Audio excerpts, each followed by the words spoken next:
Hi friends, அஸ்ஸலாம் வலைக்கும். இன்றைக்கி நான் செய்ய போகிறது வெஜ் பிரியாணி. அப்புறம் முட்டை ஃப்ரை செஞ்சேன். அப்புறம் புதினா சட்னி, அப்புறம் தயிர் பச்சடி, அப்புறம் குலாப் ஜாமுனும் செஞ்சுருக்கேன். இன்றைக்கி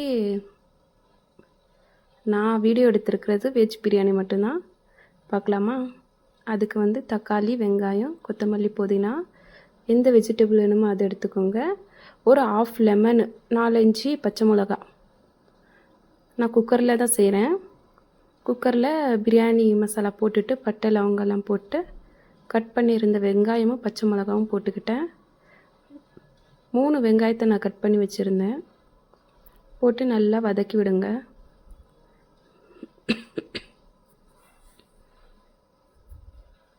கலர் சேஞ்ச் ஆகணும். நல்லா வெங்காயம் கலர் சேஞ்ச் ஆகிட்டப்புறம் இஞ்சி பூண்டு பேஸ்ட்டை நான் அரைச்சி வச்சுருக்கேன். ஒரு 3 ஸ்பூன் இஞ்சி பூண்டு பேஸ்ட்டு போட்டுக்கலாம். வீட்டிலேயே அரைச்சி போட்டால் தான் ரெசிபி நல்லா இருக்கும், நல்லாவும் வரும். நீங்கள் வெளியிலேருந்து இஞ்சி பூண்டு பேஸ்ட்டு பாக்ஸில் மாதிரி எடுத்துகிட்டு வந்து செஞ்சால் அது எப்படி செஞ்சாலும் சொதப்பி தான் போகும். பாருங்கள், நல்லா கலர் சேஞ்ச் ஆகிருக்கு, நல்லா ஸ்மெல்லும் போயிருக்கு இஞ்சி பூண்டு பேஸ்ட்டு. அதுக்கப்புறம் நான் 4 தக்காளி கட் பண்ணி வச்சுருந்தேன், அதுவும் போட்டுக்கலாம். அதுவும் நல்லா போட்டு மிக்ஸ் பண்ணி விடுங்க. நான் ஆஃப் லெமன் எடுத்திருக்கேன், அதுவும் புளிஞ்சு இதிலே ஊற்றிக்கலாம்.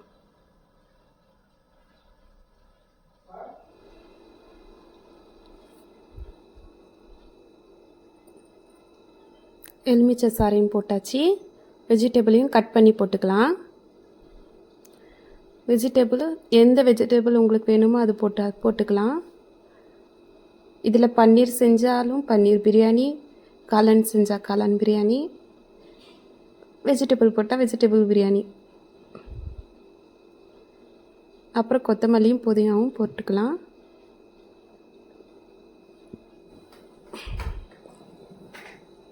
நல்லா மிக்ஸ் பண்ணி விட்டுட்டு உப்பு போட்டுக்கலாம்.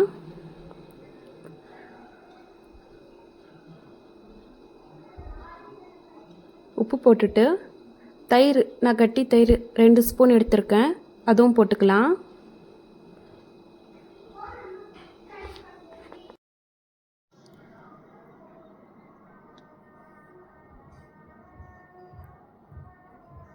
தயிர் போட்டோடனே மல்லித்தூள், மிளகாத்தூள், நான் பிரியாணி மசாலா வீட்டிலே அரைச்சிருக்கேன், அதுவும் கொஞ்சம் போட்டுக்கலாம்.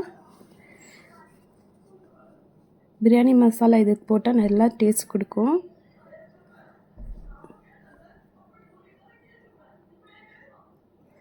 அந்த சைடு முட்டை வேகுது, ஆயிடுச்சு. இது வெஜ் பிரியாணி செஞ்சோடனே முட்டை ஃப்ரை அந்த சைடு செஞ்சிருவேன்.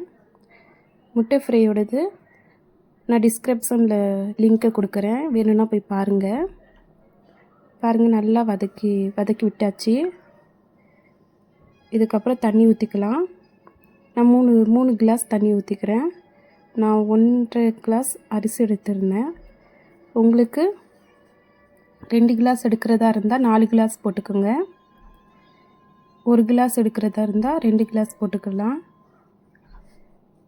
எப்படி அளவு, எந்த மாதிரி அரிசி எடுக்கிறீங்களோ அந்த மாதிரி அதே அளவு 2 மடங்கு சேர்த்தி போடணும். பாருங்கள் ஃப்ரெண்ட்ஸ், நல்லா கொதி வந்துருச்சு. இப்போ அரிசி போட்டுக்கலாம்.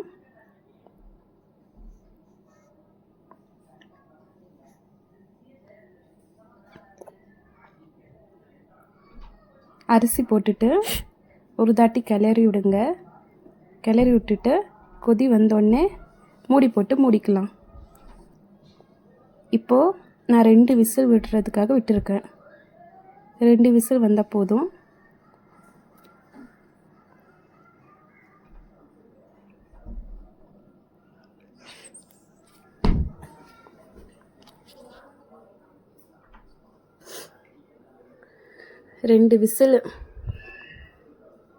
ரெண்டு விசில் வந்தாச்சு. இப்போ ஓப்பன் பண்ணி பார்க்கலாம். சூடு அடங்கிட்ட அப்புறம் ஓப்பன் பண்ணி பாருங்கள். விசில் நல்லா எடுத்து விட்டு பாருங்கள். இப்போ ஓப்பன் பண்ணலாம். அவ்வளோதான், வெஜ் பிரியாணி ரெடி ஆயிடுச்சு. எல்லோரும் ட்ரை பண்ணி பாருங்கள், ரொம்ப நல்லாயிருக்கும். ஓகே ஃப்ரெண்ட்ஸ், லைக் பண்ணுங்கள்.